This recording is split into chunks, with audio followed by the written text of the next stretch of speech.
ലഭിച്ചിരുന്ന ശമ്പളത്തെക്കാൾ എത്രയോ ഇരട്ടി ശമ്പളം നൽകിയാണ് മാധ്യമ പ്രവർത്തകരെ ബിഗ് ടിവിയിലേക്ക് പർച്ചേസ് ചെയ്തുകൊണ്ട് പോകുന്നത് നമ്മൾ കണ്ടത്. പർച്ചേസ് ചെയ്തുകൊണ്ട് പോയി എന്ന് തന്നെ നമുക്ക് പറയേണ്ടി വരും. ഈ പറയുന്നത് പോലെ വലിയൊരു രീതിയിൽ ആ ഒരു ലോഞ്ചൊക്കെ കണ്ടപ്പോൾ സ്വാഭാവികമായി എല്ലാവരും പ്രതീക്ഷിച്ചിരുന്നു ബിഗ് ടിവി എന്ന് പറയുന്നത് ബാക്കി എല്ലാ ചാനലിനെയും വെട്ടിക്കൊണ്ട് മുകളിലേക്ക് വരുമെന്നുള്ളത്. പക്ഷേ ആദ്യത്തെ ചില ദിവസങ്ങളോടുകൂടി തന്നെ അതിന് നമ്മൾ പ്രതീക്ഷിച്ച പോലെ ഒരു വളർച്ച ബിഗ് ടിവിക്ക് ഉണ്ടാകില്ല എന്നുള്ളൊരു നിലയിലേക്ക് പൊതുജനങ്ങൾ ഒരു വിലയിരുത്തൽ നടത്തി കഴിഞ്ഞിരിക്കുകയാണ്. അതിന് പ്രധാന കാരണം എന്ന് പറയുന്നത് കഴിഞ്ഞ ദിവസം വലിയ രീതിയിൽ ചർച്ചയായത് സുജിയ പാർവതിയുടെ മേക്കപ്പ് ആയിരുന്നു. അപ്പോൾ എന്തുകൊണ്ട് ഇങ്ങനെ ഒരു മേക്കപ്പ് എന്ന് ചോദിച്ചപ്പോൾ അവർ പറഞ്ഞ മറുപടി തന്റെ സ്കിൻ ടോൺ മേക്കപ്പ് ആർട്ടിസ്റ്റിന് മനസ്സിലാകാത്തത് കൊണ്ടാണ് എന്നുള്ളത്. ഈ പറയുന്ന വലിയ രീതിയിൽ IPL താരങ്ങളെ പർച്ചേസ് ചെയ്തുകൊണ്ട് പോകുന്നത് പോലെ മാധ്യമ പ്രവർത്തകരെ പർച്ചേസ് ചെയ്തുകൊണ്ട് പോയപ്പോൾ അതിന് പിന്നിൽ പ്രവർത്തിക്കാനുള്ള ആളുകളെ അവർക്ക് കിട്ടിയില്ലേ എന്നുള്ളത് വലിയൊരു ചോദ്യമായി തന്നെ നിൽക്കുകയാണ്. ക്വാളിറ്റി കുറഞ്ഞ ദൃശ്യങ്ങൾ പുറത്തുവിടുന്നു, എഡിറ്റിംഗ് ആണെങ്കിലും ക്യാമറ ആണെങ്കിലും ഒന്നും തന്നെ നല്ല രീതിയിൽ മുന്നോട്ട് കൊണ്ടുപോകാൻ സാധിക്കുന്നില്ല എന്നുള്ള പോരായ്മകളാണ് ബിഗ് ടിവി വിളിച്ചോതിക്കൊണ്ടിരിക്കുന്നത്. വന്നതുപോലെ തന്നെ പോകേണ്ടി വരുമോ ബിഗ് ടിവിക്ക് അധികം വൈകാതെ? ഹർഷ, ഒരു 2-3 സാറ്റലൈറ്റ് ചാനലിൽ വരെ പണിയെടുക്കാനുള്ള ഒരു നമ്മുടെ എൻ്റെ കരിയറിൽ അങ്ങനെ ഒരു ഇത് വന്നിട്ടുണ്ട്. അപ്പോൾ സത്യം പറഞ്ഞാൽ ഇവരെയൊക്കെ തന്നെ വളരെ അടുത്തറിയുന്ന സുഹൃത്തുക്കളാണ്. പക്ഷേ ഇപ്പോഴത്തെ ഈ ഒരു ലോഞ്ചിൽ ഒരു കുറ്റം പറയാനല്ല എനിക്ക് തോന്നുന്നത്. കാരണം ചില കാര്യങ്ങൾ തുടങ്ങുമ്പോൾ ഒരു കുട്ടിക്കോഷിക്കലുണ്ടാവും. ആ കുട്ടിക്കോഷിക്കൽ എന്ന് പറയുമ്പോൾ ഒരു ഭയങ്കര പ്രതീക്ഷയാണ് എല്ലാവർക്കും, വളരെ ഹൈപ്പാണ് പ്രതീക്ഷിക്കുന്നത്. ഇപ്പൊ ഹർഷ പറഞ്ഞ പോലെ നമ്മൾ വായിച്ചപ്പോൾ കണ്ടതുപോലെ IPL ക്രിക്കറ്റ് താരങ്ങളെ കൊണ്ടുപോകുന്ന പോലെ, IPL ലേലം വിളിക്കുന്നത് പോലെ അത്തരത്തിൽ ഇവരെ കൊണ്ടുപോയി. കാര്യം ഇവരിൽ പലരും പിന്നെ ഇപ്പൊ ഹർഷയൊക്കെ ജേർണലിസ്റ്റ് എന്ന പോലെ തന്നെ ജേർണലിസ്റ്റ് കരിയറിൽ അവരെയൊക്കെ ഉയർച്ചകളും താഴ്ചകളും നേരിട്ട് അടുത്ത് നിന്ന് കണ്ടിട്ടുള്ള അവരുടെ ചിലരൊക്കെ നമ്മുടെ സുഹൃത്തുക്കളുമാണ്. അപ്പോൾ ഇതിനകത്ത് സംഭവിച്ചിരിക്കുന്നത് ഒരു സാങ്കേതിക വിദഗ്ധനാണ്, സാങ്കേതികമായി വളരെ അറിയുന്ന ആളാണ് അനിൽ അരൂർ എന്ന് പറയുന്ന ആൾ. അപ്പോൾ അദ്ദേഹം ജീവൻ ടിവിയിൽ അദ്ദേഹത്തിൻ്റെ കരിയർ തുടങ്ങുന്ന ആളാണ്. ജീവൻ ടിവിയിൽ നിന്ന് അദ്ദേഹം ഇന്ത്യ വിഷനിൽ വരുന്നു. അദ്ദേഹം ഇന്നീ കാണുന്ന സാങ്കേതിക തികവുള്ള ഒരു വ്യക്തിയായി മാറുന്നത് അദ്ദേഹത്തിൻ്റെ സ്വന്തം കഴിവ് തന്നെയാണ്. പക്ഷേ ഇവിടെ സംഭവിച്ചിരിക്കുന്നത് അദ്ദേഹം പോയിടങ്ങളിലൊക്കെ തന്നെ, ഇപ്പോൾ 24 മലയാളം, അവിടെ ശ്രീകണ്ഠൻ നായർ എന്ന് പറയുന്ന ചാനൽ രംഗത്ത് ദൂരദർശൻ മുതൽ അദ്ദേഹം ആകാശവാണി ജീവനക്കാരനായിരുന്നു. ശ്രീകണ്ഠൻ നായർ സാർ അവിടുന്ന് ദൂരദർശനിൽ ഒക്കെ കഴിഞ്ഞിട്ട് ലീവ് എടുത്താണ്, ആകാശവാണിയിൽ നിന്ന് ലീവ് എടുത്താണ് ഏഷ്യാനെറ്റ് പോലൊരു പ്രസ്ഥാനത്തിൽ പോകുന്നത്. അപ്പോൾ അവിടെ ഒരു ബേസ് ഉണ്ടായിരുന്നു. ഏഷ്യാനെറ്റ് പോലൊരു പ്രസ്ഥാനത്തിൽ ഇദ്ദേഹം വർക്ക് ചെയ്തിട്ടുണ്ട്. ആര്? ഈ പറയുന്ന അനിൽ അരൂർ കൊട്ടാരക്കര ആ ഭാഗത്തുള്ള ആളാണ്. അദ്ദേഹം ശ്രീകണ്ഠൻ നായർ സാറിൻ്റെ ഒരു അടുത്ത ബന്ധു കൂടെയാണ്. അപ്പോൾ നമുക്കൊരു പ്ലാറ്റ്ഫോം ഉണ്ട്, അവിടെ നമ്മളെ സഹായിക്കാൻ ഒരു പ്ലാറ്റ്ഫോം ഉണ്ട്, നമ്മൾ അടുത്തറിയുന്നവരുണ്ട്. അങ്ങനെയാണ് 24 അദ്ദേഹം ഇത്ര മികച്ചതാക്കിയത്. 24-ൽ നിരവധി സിറ്റ്കോമുകളുടെ ആശയം കൊണ്ടുവന്ന അനിൽ അരൂരാണ്. ഇപ്പോൾ ചക്കപ്പഴം എന്ന് പറയുന്ന ഒരു സിറ്റ്കോം, അങ്ങനെ നിരവധി സാധനങ്ങൾ ജനങ്ങളെ ഫ്ലവേഴ്സിലേക്ക് അടുപ്പിക്കുന്നതിൽ പങ്കുള്ള ഒരാളാണ്. അവിടുന്ന് അദ്ദേഹം ശ്രീകണ്ഠൻ നായർ സാറുമായുള്ള ഒരു ചെറിയ പിണക്കത്തിലോ എന്തോ സൗന്ദര്യ പിണക്കത്തിലോ ലാഭനഷ്ട കണക്കിന്റെ പ്രശ്നത്തിലോ എന്തായിരുന്നാലും നമുക്കറിയാത്ത കാര്യം നമ്മൾ പറയാൻ പാടില്ല. ഏതായാലും അദ്ദേഹം അവിടുന്ന് റിപ്പോർട്ടറിലേക്ക് വരുന്നു. അവിടെയും റിപ്പോർട്ടർ ഒരു ബേസ് അവിടെ ഉണ്ട്. റിപ്പോർട്ടർ എന്ന് പറയുന്നത് MB നികേഷ് എന്ന് പറയുന്ന മാധ്യമപ്രവർത്തകൻ, അദ്ദേഹം രാഷ്ട്രീയക്കാരൻ എന്ന രീതിയിൽ പരാജയമാണെങ്കിലും റിപ്പോർട്ടർ TV അദ്ദേഹം നല്ല രീതിയിൽ നല്ലൊരു ബേസ്, വാർത്തകളുടെ കാര്യത്തിൽ ഇന്ത്യ വിഷൻ സ്കൂളിൽ നിന്ന് വന്ന വിജയകുമാർ ഉൾപ്പെടെ അഭിലാഷ് മോഹൻ ഉൾപ്പെടെ ചില ഇന്ത്യ വിഷൻ സ്കൂളിന്റെ പ്രോഡക്റ്റുകളെ അദ്ദേഹം ഇന്ത്യ വിഷൻ പൂട്ടിയപ്പോൾ കൊണ്ടുപോയി അവിടെ പണി നടത്തി. പക്ഷെ അഡ്മിനിസ്ട്രേറ്റീവ് ലെവലിൽ ഇത് നടത്തിക്കൊണ്ടുപോയി നടത്തിപ്പുകാരൻ എന്ന രീതിയിൽ അദ്ദേഹം പരാജയമായിരുന്നു.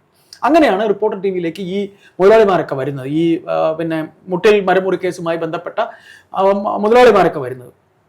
അവിടെയും അനിൽ അരൂരിന് ഒരു ബേസ് ഉണ്ടായിരുന്നു. അല്ല, ഇവിടെ റിപ്പോർട്ടറിലേക്ക് വരുമ്പോൾ അനിൽ അരൂരിന്റെ ഒരു പോരായ്മ വിളിച്ചോതുന്നത് മറ്റൊന്നുമല്ല. റിപ്പോർട്ടറിൽ വരുമ്പോൾ 24-ൽ നിന്നുള്ള ചില കാര്യങ്ങൾ കോപ്പി അടിച്ചുകൊണ്ടാണ് റിപ്പോർട്ടറിൽ പ്രവർത്തിക്കാൻ ശ്രമിച്ചത് എന്ന് പറയുന്നുണ്ട്. പക്ഷെ അത് അവിടെ വിജയിച്ചു എന്ന് നമുക്ക് പറയേണ്ടി വരും. അതേ കാര്യം തന്നെ അത് ബിഗ് ടിവിയിലേക്ക് വന്നപ്പോൾ എത്രത്തോളം പ്രാവർത്തികമാക്കാൻ സാധിച്ചു എന്നുള്ളതാണ് ചോദ്യം. കാരണം ഈ പറയുന്നത് പോലെ നിങ്ങൾ വരുന്ന മാധ്യമ പ്രവർത്തകരെ നമ്മൾ കണ്ടിരുന്നു. സുജിയ പാർവതി കൊണ്ടുവന്ന സമയത്ത് മലയാളത്തിലെ ആദ്യത്തെ വനിതാ ചീഫ് എഡിറ്റർ എന്ന് പറഞ്ഞൊരു പദവിയോട് കൂടിയാണ് സുജിയ പാർവതി അവിടെ നിന്ന് റിപ്പോർട്ടറിൽ നിന്ന് കൊണ്ടുപോയി ഈ പറയുന്നത് പോലെ ബിഗ് ടിവിയിൽ കൊണ്ടുപോയി പ്രതിഷ്ഠിക്കുന്നത്. പക്ഷേ അവിടെ ചെന്നപ്പോൾ പിന്നീട് എന്താണ് ഉണ്ടായത് എന്നുള്ളൊരു ചോദ്യം. ഈ പറയുന്നത് പോലെ വരുന്ന മുതിർന്ന മാധ്യമ പ്രവർത്തകർക്ക് ഇതിന്റെ ഒരു ഓഹരി ഉണ്ടാകും എന്നുള്ള ഒരു വാഗ്ദാനം ഒക്കെ വലിയ രീതിയിലുള്ള വാഗ്ദാനങ്ങൾ നൽകി തന്നെയാണ് ഇവിടെ നിന്ന് കൊണ്ടുപോയത്. പക്ഷേ ഇപ്പോൾ പറയുന്നത് തനിക്ക് പ്രിയപ്പെട്ടവരെ ആരെയെങ്കിലെയും മറ്റുള്ളവർ വഴക്ക് പറയുകയോ അല്ലെങ്കിൽ സൗന്ദര്യമടക്കമോ മറ്റെന്തെങ്കിലും ഉണ്ടാവുകയാണെങ്കിൽ പറഞ്ഞു വിടാൻ പോലും താൻ മടിക്കില്ല എന്നുള്ളൊരു വാട്സപ്പ് സന്ദേശം ഈ പറയുന്ന ഒഫീഷ്യൽ ഗ്രൂപ്പുകളിൽ വന്നതായിട്ടാണ് നമുക്ക് അറിയാൻ കഴിയുന്നത്. അതുകൊണ്ട് തന്നെ ഉദ്യോഗസ്ഥർക്ക് എല്ലാവർക്കും തന്നെ, ഈ പ്രവർത്തിക്കുന്നവർക്ക് എല്ലാവർക്കും തന്നെ ഒരു മടി അല്ലെങ്കിൽ ഒരു ഭയം ഉള്ളിൽ തോന്നി തുടങ്ങിയിരിക്കുന്നു. ചെയ്തത് തെറ്റായി പോയി, അല്ലെങ്കിൽ ഈ പറയുന്ന നോട്ടീസ് പീരീഡ് പോലും കംപ്ലീറ്റ് ചെയ്യാതെ അവിടെ നിന്നും പിണങ്ങി പോകുന്ന, ചാനലുകളിൽ നിന്നും പിണങ്ങി പോകുന്നവർക്ക് അത് വേണ്ടിയിരുന്നില്ല, ഒന്നുകൂടി ആലോചിക്കാമായിരുന്നു എന്നുള്ള ചിന്തയിലേക്ക് കാര്യങ്ങൾ കൊണ്ടെത്തിച്ചിരിക്കുകയാണ്. ഇത് എത്രത്തോളം നാൾ ഇങ്ങനെ മുന്നോട്ട് കൊണ്ടുപോകാൻ സാധിക്കും? ഈ പറയുന്ന മുതിർന്ന മാധ്യമ പ്രവർത്തകരായിട്ടുള്ള അല്ലെങ്കിൽ അത്രത്തോളം ഫേസ് രജിസ്റ്റേർഡ് ആയിട്ടുള്ള മാധ്യമ പ്രവർത്തകർക്ക് ഇനി എത്ര നാൾ അവിടെ പിടിച്ചു നിൽക്കാൻ സാധിക്കും? അവരുടെ ഒരു വ്യക്തിപരമായ ഒരു വ്യക്തിത്വത്തെ ചോദ്യം ചെയ്യുന്ന നിലയിലേക്ക് ചാനൽ അല്ലെങ്കിൽ ചാനലിന്റെ മുകളിൽ തലപ്പത്തുള്ള ആളുകൾ പോയാൽ അവർ എത്ര നാൾ അവിടെ പിടിച്ചു നിൽക്കും എന്നുള്ളതാണ് സംശയമായിട്ട് നിൽക്കുന്നത്. അല്ല ഹർഷ, ഇതിൽ സംഭവിച്ചിരിക്കുന്ന വിഷയം എന്ന് വെച്ച് കഴിഞ്ഞാൽ, ഇപ്പോൾ ഹർഷ പറഞ്ഞില്ലേ ന്യൂസ് എഡിറ്റർ പോസ്റ്റ്, അതായത് എൻ്റെ പരിമിതമായ അറിവിൽ ഞാൻ ഇതുവരെ കണ്ടിട്ടുള്ള പത്രങ്ങളിലൊക്കെ എന്ന് പറഞ്ഞാൽ ഒരാൾ ന്യൂസ് എഡിറ്റർ ആകാനായിട്ട് കാലങ്ങളെടുക്കും. ആദ്യം സബ് എഡിറ്ററാണ്, അല്ലെങ്കിൽ അങ്ങനെയാണ്, സബ് എഡിറ്ററാണ്, സീനിയർ സബ് എഡിറ്ററാണ്, പിന്നീടാണ് ന്യൂസ് എഡിറ്ററൊക്കെ ആകുന്നത്. അപ്പോൾ പത്രമാധ്യമങ്ങളിൽ എങ്ങനെയാണ് ഒരാൾക്ക് അയാളുടെ കരിയറിൽ ഒരു ഹൈപ്പ് കൊടുക്കുന്നത്? അയാളുടെ എഫിഷ്യൻസിയാണ് നോക്കുന്നത്. ഇപ്പോൾ സബ് എഡിറ്ററായിട്ടാണ് ഒരാൾ ജോയിൻ ചെയ്യുന്നത്. സബ് എഡിറ്ററിൽ നിന്ന് അദ്ദേഹം പിന്നെ പോകുന്നത് സീനിയർ സബ് എഡിറ്റർ ആയിരിക്കും. സീനിയർ സബ് എഡിറ്ററിൽ നിന്ന് കാലങ്ങൾ കഴിഞ്ഞാണ് ഒരാൾ ന്യൂസ് എഡിറ്ററൊക്കെ ആകുന്നത്. ഇപ്പം അത്തരത്തിൽ കാലങ്ങൾ കൊണ്ട് കഴിവ് തെളിയിച്ചവർ ന്യൂസ് എഡിറ്ററായിട്ട് കൊണ്ടുവയ്ക്കുമ്പോൾ വിഷ്വൽ മീഡിയയിൽ എങ്ങനെയാണെന്ന് വെച്ച് കഴിഞ്ഞാൽ പെട്ടെന്നൊരു ഹൈപ്പൊക്കെയാണ് കൊടുക്കുന്നത്. അപ്പോൾ സുജയ പാർവതി എന്ന് പറയുന്ന വ്യക്തി എക്സിക്യൂട്ടീവ് എഡിറ്റർ എന്ന് പറയുമ്പോൾ, എക്സിക്യൂട്ടീവ് എഡിറ്റർ എന്ന് പറഞ്ഞാൽ ആ എക്സിക്യൂട്ടീവ് എഡിറ്റർക്ക് ഒരു ആ പദവിക്ക് ചില യോഗ്യതകളുണ്ട്.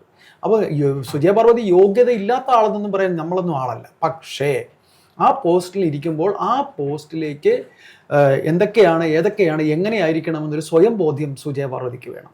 ഇപ്പോൾ ഈ നാളിതുവരെ നമ്മൾ കണ്ടിട്ടുള്ള വിഷ്വൽ മീഡിയ വന്നു കഴിയുമ്പോൾ, ഇപ്പോൾ ഇന്ത്യ വിഷന് ശേഷം റിപ്പോർട്ടർ TV വരുന്നു, ശേഷം ന്യൂസ് 18 വരുന്നു, ന്യൂസ് 18 ശേഷം ഇങ്ങനെ വാർത്താ ചാനലുകളുടെ ഒരു പെരുമഴ വരുന്നുണ്ട്. വാർത്താ ചാനലുകൾ എന്ന് പറയുമ്പോൾ അതിൽ വർക്ക് ചെയ്യുന്നവരൊക്കെ തന്നെ മറ്റ് ഇന്ത്യ വിഷൻ പോലെയുള്ള പ്രസ്ഥാനങ്ങളിൽ കഴിവ് തെളിയിച്ച് തന്നെ വന്നവരാണ്. അപ്പോൾ അനിൽ അരൂർ ഈ പറയുന്ന ലക്ഷങ്ങൾ കൊടുത്ത് ശമ്പളം കൊടുത്ത് ഏഷ്യാനെറ്റ് ന്യൂസിൽ നിന്ന് വർക്ക് ചെയ്തവരെ ഇപ്പോൾ ജോഷി കുര്യനെ കൊണ്ടുവന്നിട്ടുണ്ട്. ജോഷി കുര്യൻ ക്രൈം വാർത്തകളുടെ കാര്യത്തിൽ ഏറ്റവും ഭംഗിയായിട്ട്, ജോഷി കുര്യൻ ഏഷ്യാനെറ്റ് ന്യൂസിലും വളരെ മനോഹരമായിട്ട് ക്രൈം വാർത്തകൾ ചെയ്തിരുന്ന ഒരു സീനിയർ റിപ്പോർട്ടറാണ്. ഇപ്പോൾ ഇവരെയൊക്കെ സംബന്ധിച്ച് ഇവരെയൊക്കെ ചാടിച്ച് ഇവിടെ കൊണ്ടുവന്ന് കഴിഞ്ഞിട്ട് വേണു ബാലകൃഷ്ണൻ നമ്മുടെ ഒരു സുഹൃത്ത് കൂടിയാണ്. അദ്ദേഹം എനിക്ക് വളരെ അടുത്തറിയാവുന്ന ഒരാളാണ്. അദ്ദേഹം ഈ പറയുന്ന പോലെ അദ്ദേഹം പോലും വളരെ നല്ല രീതിയിൽ മീഡിയ ഉള്ളിൽ ജോലി ചെയ്യുന്ന ഒരാളാണ്. അദ്ദേഹത്തിൻ്റെ മുഖത്തിന് ഫേസ് വാല്യൂ ഒക്കെ ഉള്ള ആൾക്കാരാണ്. ജോഷിക്കും ഫേസ് വാല്യൂ ഉണ്ട്. പക്ഷേ ഇപ്പോൾ ഹർഷ പറഞ്ഞ പോലെ അദ്ദേഹം 24-ൽ നിന്ന് റിപ്പോർട്ടർ TV-യിലേക്ക് വന്നപ്പോൾ അവിടെ 24-ൽ ഉണ്ടായിരുന്ന ചില സംഗതികൾ അഴിച്ചു കൊണ്ടുവന്ന് അദ്ദേഹം രാജമൗലിയാണെന്നാണ് ലക്ഷ്മി പത്മ പറഞ്ഞത്. ലക്ഷ്മി പത്മയും നമ്മുടെ ഒരു സുഹൃത്താണ്. അവർ ഇന്ത്യ വിഷനിലൊക്കെ പണിയെടുത്തിരുന്നതാണ്. പക്ഷേ രാജമൗലി ടെക്നിക്കൽ സൈഡിൽ ഓക്കെ ആയിരിക്കും, പക്ഷേ ഒരു കമ്പനി നടത്തിക്കൊണ്ട് പോകുന്നതിന് രാജമൗലിയെ കൊണ്ട് കഴിയുമോ എന്നുള്ള കാര്യമാണ് ഇവിടെ നോക്കുന്നത്. ഇതൊരു ഫ്രാഞ്ചൈസാണ്. ഇത് തെലുങ്ക് ഹൈദരാബാദ് ബേസ് ചെയ്തുള്ള ഒരു കമ്പനി ആണ് എന്നാണ് എൻ്റെ കേട്ടറിവ്. ഏതായാലും ഇവരെയൊക്കെ പർച്ചേസ് ചെയ്ത് കൊണ്ടുവന്നെങ്കിലും നമ്മളിപ്പോൾ കേട്ടതുപോലെ ഒരു ന്യൂസ് എഡിറ്റർ പദവിയിൽ, പത്രങ്ങളിൽ ആണെങ്കിൽ ന്യൂസ് എഡിറ്റർ പദവി എന്ന് പറഞ്ഞാൽ അർഹതായ ആൾക്കാരെ ഇരുത്താറുള്ളൂ. മാതൃഭൂമിയിൽ ഒരു ന്യൂസ് എഡിറ്റർ എന്ന് പറഞ്ഞാൽ ചില്ലറയല്ല, മനോരമയിൽ ന്യൂസ് എഡിറ്റർ എന്ന് പറഞ്ഞാൽ ആ പദവിക്ക് യോഗ്യതയുള്ളവരാണ്. അപ്പോൾ ഇവിടെ ആ പദവി ന്യൂസ് എഡിറ്റർ പദവിക്ക് യോഗ്യതയുള്ളവരുണ്ടാകും. പക്ഷെ അവർ ഈ പറയുന്ന പോലെ അവരുടെ എഫിഷ്യൻസി, ഇപ്പോൾ നിങ്ങൾ ചെയ്ത് ശരിയായില്ല എന്ന് പറയുമ്പോൾ ഗ്രൂപ്പിൽ നിങ്ങൾ അധിക നാൾ കിടന്ന് ചെയ്യണ്ട എന്ന് പറഞ്ഞുകൊണ്ട് ചെയ്യുന്നത് അദ്ദേഹത്തിന്റെ പക്വത കുറവാണ്. ബഹുമാനപ്പെട്ട സ്നേഹത്തോടെ തന്നെ പറയാണ്, ശ്രീ അനിൽ അരൂരിന്റെ പക്വത കുറവാണ്. കാര്യം ശത്രുക്കൾ നിരവധിയുണ്ട്. അത് ഒന്ന്, അദ്ദേഹം വന്നിരുന്ന സ്ഥാപനങ്ങളിൽ അദ്ദേഹം അടപടലം 80-81 ടെക്നിക്കൽ സ്റ്റാഫിനെയാണ് കൊണ്ടുവന്നിരിക്കുന്നത്. പക്ഷേ ഇതിലൂടെ എടുത്തു പറയേണ്ട ഒരു കാര്യം, റിപ്പോർട്ടേഴ്സിന് മാത്രമല്ല വേതനം വേണ്ടത്, ടെക്നിക്കൽ സൈഡിലുള്ളവർക്ക് വേതനം വേണം.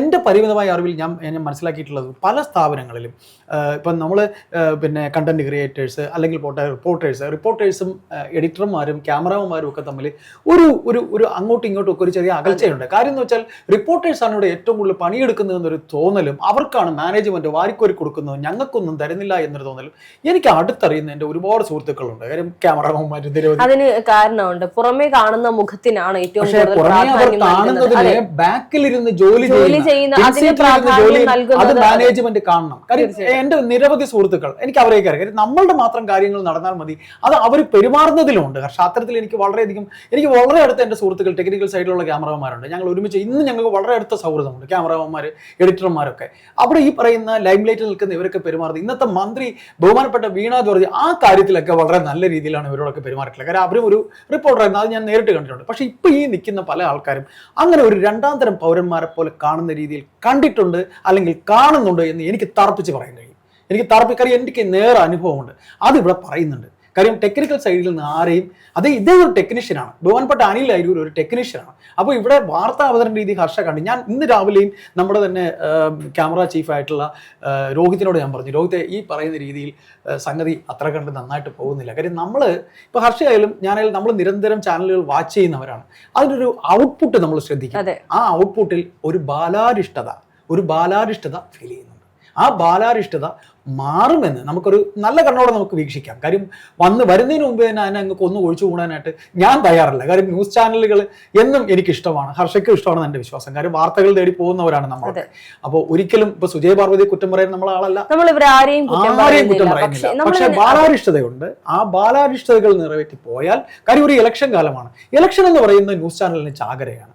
ഇപ്പം നമ്മൾ തന്നെ ഇവിടെ നോക്കുമ്പോൾ നമ്മൾ ഇങ്ങനെ വാർത്തകൾ തേടി പോകുന്ന ഇലക്ഷനുമായി ബന്ധപ്പെട്ട് തന്നെയല്ലേ. അപ്പോൾ ഈ ഒരു ഇലക്ഷൻ കാലത്ത് ബാലാരിഷ്ടതകൾ മാറ്റി നിർത്തി ബഹുമാനപ്പെട്ട അനിൽ അരൂരും വേണു ബാലകൃഷ്ണനും ജോഷിയും ലക്ഷ്മിയും സുജയും അപർണക്കുറുപ്പും എല്ലാവരും നന്നായി തന്നെ ഇത് ചെയ്യട്ടെ.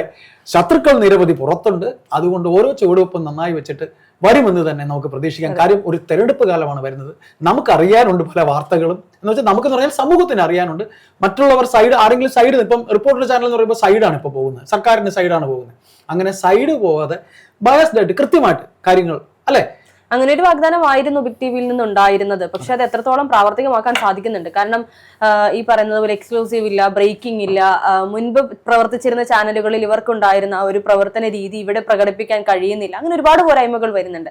അത് ഈ പറയുന്ന ചാനലിന്റെ ഒരു അന്തരീക്ഷം, അറ്റ്മോസ്ഫിയർ അത്രത്തോളം അല്ലാത്തത് കൊണ്ടായിരിക്കാം അവർക്കത് ഒരുപക്ഷെ ചിലപ്പോൾ അതുമായി പൊരുത്തപ്പെട്ട് വരാൻ സമയമെടുക്കുമായിരിക്കാം. പക്ഷെ ഒരു വാർത്താ മാധ്യമ മേഖലയാണ്, സ്വാഭാവികമായും ജനങ്ങൾ ശ്രദ്ധിക്കും. ആദ്യത്തെ ദിവസം മുതൽ ശ്രദ്ധിക്കും. ആദ്യം ഒരു അവർ നൽകിയ ഹൈപ്പ് ചാനലിൽ ലഭിക്കുന്നില്ല എന്ന് തോന്നിയാൽ ഒരു സെക്കൻഡ് ചാൻസിന് ജനങ്ങൾ മുതിരുമോ എന്നുള്ളത് സംശയമാണ്. ചിലപ്പോൾ പഴയ ചാനലുകളിലേക്ക് തന്നെ വീണ്ടും തിരികെ പോകാനും ബിഗ് ടിവിക്ക് ആദ്യത്തിൽ ഉണ്ടായിരുന്ന ഒരു ഹൈപ്പ് പിന്നീട് ലഭിക്കാതെ പോകുന്ന ഒരു സാഹചര്യത്തിലേക്ക് കാര്യങ്ങൾ കൊണ്ടെത്തിക്കാമോ എന്നുള്ളത് നമുക്ക് കാത്തിരുന്ന് കാണേണ്ട ഒരു കാര്യം തന്നെയാണ്.